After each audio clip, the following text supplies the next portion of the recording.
Last weekend's chaotic scene on the 4th of July was just the latest in a series of incidents that have left people across the state scared to come to downtown Minneapolis and downtown residents scared to go outside.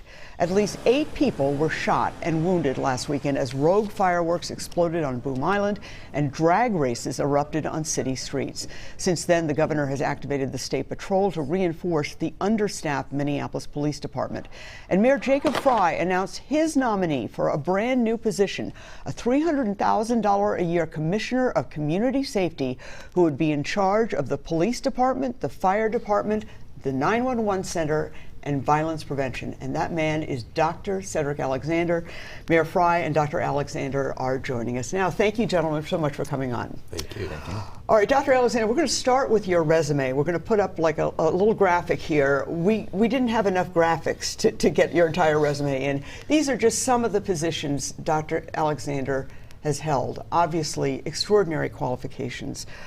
How does that translate, sir, into ending some of this gun violence that is terrorizing our community? Well, let me be clear about something. That resume does not equate to that. What the resume equate to is that what we're going to do under the direction of the mayor is to take our 5 public safety platforms, integrate them together, and create for this community an opportunity to improve public safety. So when you think about police, fire, emergency management, Office of Violence Prevention, etc., then what we and the goal will be to do is to utilize all of those assets together to create a public safety platform that's going to be beneficial in 2 things. 1, building relationships in this community, and 2, dealing with public safety issues. I'd like to ask both of you, I was startled when I saw the numbers. 886 police officers back in 2019 in the Department for Minneapolis.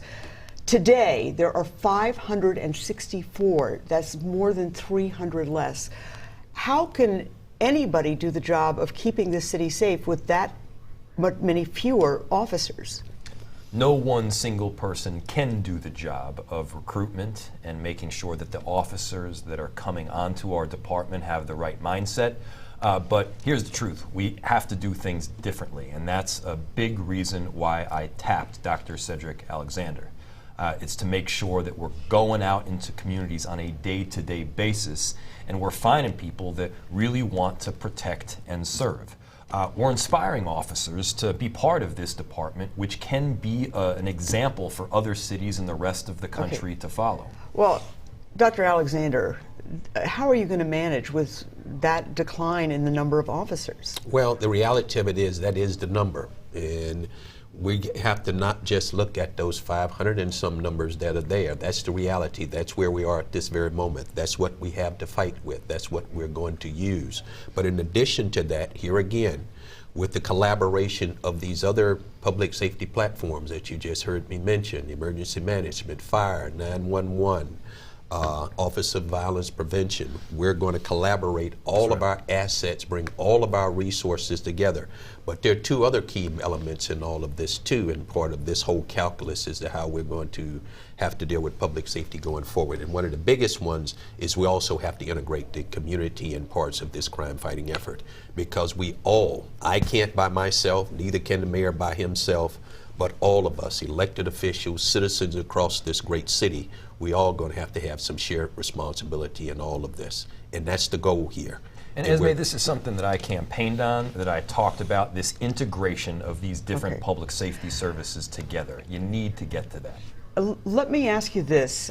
In the 30 years that I have been on the street reporting in this wonderful community, a lot of very smart people have tried to fix the culture in the Minneapolis Police Department. It's a culture that has been problematic for decades in terms of police abuse of authority, million-dollar settlements, multi-million-dollar settlements. The taxpayers have to foot the bill. And of course, it culminated in the death of George Floyd that everybody saw, was captured every second of it on video. As I said, a lot of people have tried and they failed. What do you think you can turn it around? Well, here's what we're going to do, and we're going to do this as a community. First, let's acknowledge that we got a lot of good men and women inside that police department who wants to see something different. And that is true. That is absolutely true. But we also, as you stated, we also have to acknowledge that we have people who have not worked for the best benefit of that department and its reputation. My goal here, in the role that I'm going to play, is to make sure those officers who want to be employed, who want to be here, who want to make a difference, they're going to have nothing but my support. And I'm going to ask the community to support them as well. And anyone, regardless of any of these platforms that I named, don't wish to go in that direction, yes, that's going to be problematic. Not for me, not for this community, but for themselves. But I am truly optimistic that we're at a space and time at this particular moment where this community, where our elected officials, where all of us that are in the public safety community, we all want to look forward. It's about looking forward, right, leaning forward. We got a past behind us, but everything we want to do is straight up ahead of us, and that's the direction we have to go. So I think it's an opportune time, but I can assure you this, that my style in the way that I do business, I want to be fair and equitable to everyone, to everyone. You're going to be paid $300,000 a year if the city council approves you, the highest paid city servant, official on the city staff. Why did you want this job? Well, let me be clear about something. I only took this job for one reason.